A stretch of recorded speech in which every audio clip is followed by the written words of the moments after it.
Some of the ingredients going into our Southwestern beer can burgers tonight is some nice Mexican queso fresca cheese, a pound of chorizo, beef chorizo sausage, stag chili, bacon to wrap it, and about 2 pounds of Zaycon ground beef.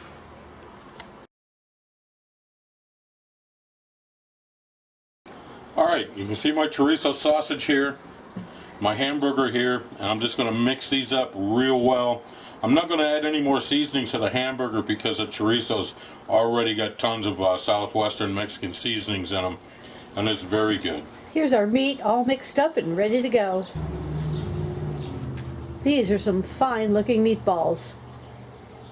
Alright, I've taken my can here and I've formed my bowl. I've wrapped it in saran wrap just to kind of make it easier to remove.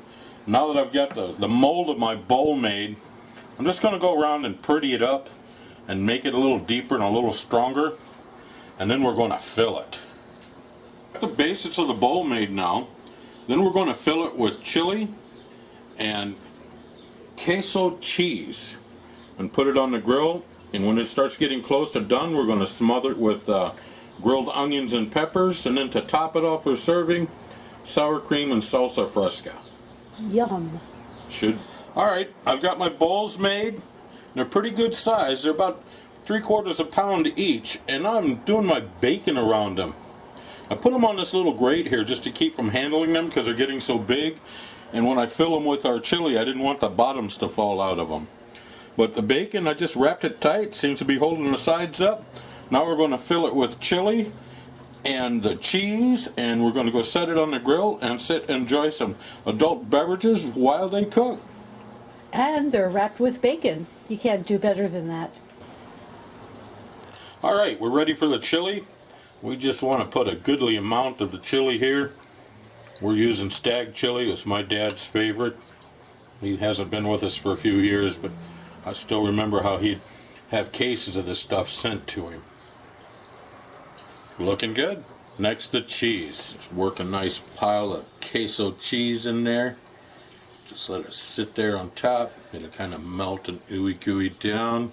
Oh, this is going to be good.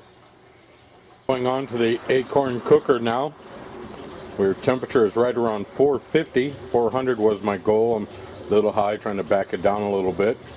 But I'm thinking 10-15 minutes. I'll probably add my grilled peppers and onions to the top of it, and then let it go till I have a meat temperature, internal temperature of 165. USDA safe for all ground meat, 165. Looking good, settling on 400 degrees. Piled high with the peppers and onions, looking good and smelling good.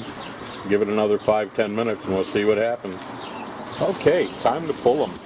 I have an internal meat temperature of 165. Do not go by time on cooking this. We had these on about 40 minutes. The time will vary from the size of your meat and the variations of your fire heat. Go by your meat temperature. 165 is ground meat. Remember that the meat will continue to cook for another 5 to 10 degrees after you pull it off the grill. We're looking good here. We're ready. Here it is. Our version of the beer can burger. A Southwestern beer can burger. These guys are about a pound a piece. Smelling great. Let's eat.